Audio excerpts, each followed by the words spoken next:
ఇదిగో కందదీపం. అది ఎలా అంటే నాకు వచ్చినప్పుడు ఇలా తాబేలులాగా కంద తెచ్చినప్పుడు తాబేలులాగా వచ్చింది. ఇది 3-4 నెలలు అయింది ఈ కంద తీసుకొచ్చి కూడా. ఇది వెనకాల ఇదిగో తోక, ఇక్కడ తోకుంది, ఇక్కడ తోకుంది, ఇక్కడ ఫేసు తలకాయ ఉంది, రౌండ్గా వచ్చి ఇలా తాబేలులాగా వచ్చింది. దీన్ని కొయ్యాలంటే నాకు భయం పుట్టింది. అప్పుడు ఇది లేదు, ఈ గుంట లేదు, సమానంగా ఉండి ఇలా తాబేలు ఆకారం వచ్చింది. ఇప్పుడు ఇది 4 నెలలు అయిపోతుంది కనుక ముడుచుకుపోయింది.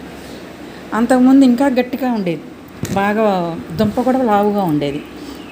తర్వాత ఏమైంది, ఇది గుంటలాగా చుట్టూరు దీపకుందిలాగా వచ్చి దీనిలో ఇది బయలుదేరి ఇక్కడ ఒక రకమైన కాంతి, ఇది ఇలా ఒక దీపంలాగా వచ్చింది.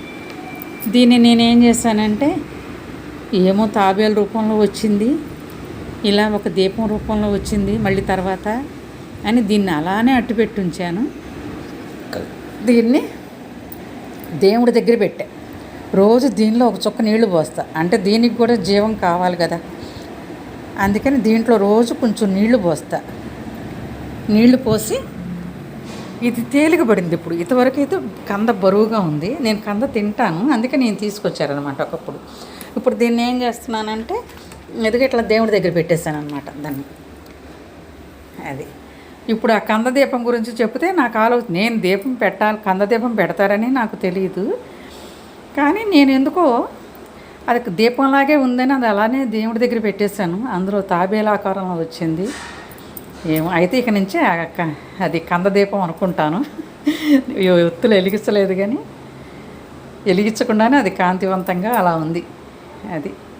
అది ఒకటి నాకు అనుకోని వింత ఈరోజు తెలిసింది. నేను వీడియోలో చూస్తే నేను ఇప్పుడు అయ్యో నా దగ్గర ఉంది కానీ ఇప్పుడు చూశాను. ఇదిగో అమ్మవారికి ఈరోజు కనకాంబరాలతో చేశాను. అది సంగతి. ద్రాక్ష, ఈరోజు అమ్మవారి నైవేద్యం ద్రాక్ష పండు, మామిడి పండు కూడా మామిడి పండు రెగ్యులర్గా ఉంటుంది అనుకో. ఇప్పుడు మామిడి పళ్ళు సీజన్ ఉన్నాడు, మామిడి పండు పెడతాను. అది సంగతి. ఓకేనా, నా దగ్గర కంద దీపం వచ్చింది. అయితే దీంట్లో దీపం వెలిగించను కానీ అదే దీపంగా స్వరూపంగా దండం పెట్టుకుంటా. ఇప్పుడు దాకా దండం పెట్టలేదు, దానికి పెట్టాను, బాగుందని ఒక అలంకారంగా పెట్టాను అంతే దాన్ని.